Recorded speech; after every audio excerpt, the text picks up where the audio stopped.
बीच कांग्रेस सूत्रों से बड़ी खबर आ रही है। सूत्रों के मुताबिक कांग्रेस के राष्ट्रीय अध्यक्ष मल्लिकार्जुन खड़गे लोकसभा चुनाव नहीं लड़ेंगे। कर्नाटक की कलबुर्गी सीट मल्लिकार्जुन खड़गे की परंपरागत सीट रही है और पिछले लोकसभा चुनाव में वो इस सीट से हार गए थे।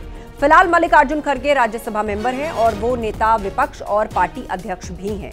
साथ ही विपक्ष के दलों के गठबंधन INDIA में भी उनकी बड़ी भूमिका है, लिहाजा उन्होंने चुनाव न लड़ने का फैसला किया है। तो सोर्सेस से खबर यह मिल रही है कि मल्लिकार्जुन खड़गे लोकसभा चुनाव नहीं लड़ेंगे।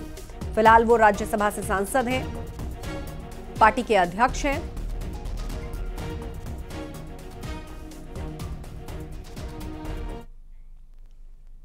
आगे बढ़ते हैं। यूपी सरकार में मंत्री संजय निषाद ने SP और कांग्रेस पर निशाना साधा। संजय निषाद ने कहा कि असली PDA तो NDA के साथ है। वहीं उन्होंने कहा कि कांग्रेस पहले हाफ थी और SP के साथ आने के बाद अब साफ भी हो जाएगी।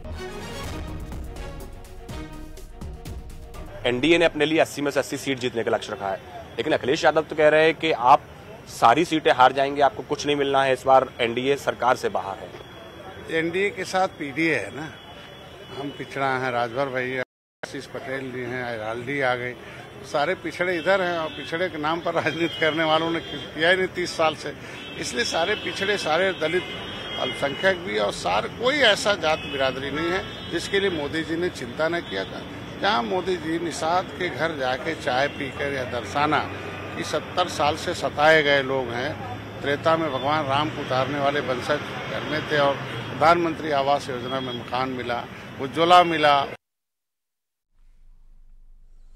बीजेपी अगले 2 दिनों में MLC उम्मीदवारों के नामों का ऐलान करेगी। MLC की 13 सीटों के लिए 10 प्रत्याशी उतारने की तैयारी में है। भाजपा 8 प्रत्याशियों के नामों का ऐलान करेगी। 1 सीट पर अपना दल S उम्मीदवार और 1 सीट पर RLD प्रत्याशी होगा।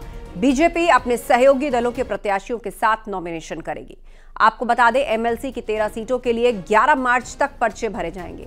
सूत्रों के हवाले से खबर यह है कि बीजेपी ने 10 सीटों के लिए 36 संभावित नामों का पैनल भेजा है। इनमें से ही उम्मीदवारों का चयन होगा। इनमें गठबंधन के सहयोगी RLD से योगेश चौधरी और RLD से योगेश चौधरी के नाम का ऐलान पहले किया जा चुका है। बाकी सीटों पर जल्द बीजेपी उम्मीदवार अपने नामों का ऐलान कर सकती है।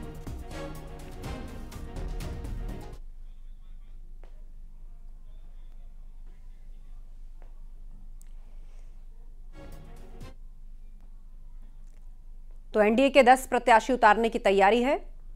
देखिए, निश्चित रूप से भारतीय जनता पार्टी का यशस्वी नेतृत्व जो है जल्द ही प्रत्याशियों का ऐलान करेगा और निश्चित रूप से भारतीय जनता पार्टी सबका साथ, सबका विकास, सबका विश्वास के भाव के साथ कार्य करती है और यह बातें जो है वो बार बार पार्टी की सभी नीतियों में, पार्टी के सभी फैसलों में देखने को मिलती है। भारतीय जनता पार्टी MLC के प्रत्याशियों के नामों का ऐलान आज से कल तक कर सकती है। भारतीय जनता पार्टी ने प्रदेश से नामों के पैनल को दिल्ली यानी कि केंद्रीय नेतृत्व को भेज दिया है। दिल्ली से जल्द ही MLC के प्रत्याशियों के नामों का ऐलान होने वाला है। अगर संख्या बल के लिहाज से देखा जाए तो भारतीय जनता पार्टी और उसके सहयोगी दल 10 सीटें आसानी से जिता सकते हैं MLC की। तो ऐसे में 10 MLC के प्रत्याशी बीजेपी और उसके सहयोगी दल उतारने वाले हैं। इनमें अगर बात की जाए सहयोगी दल की, तो राष्ट्रीय लोक दल जो कि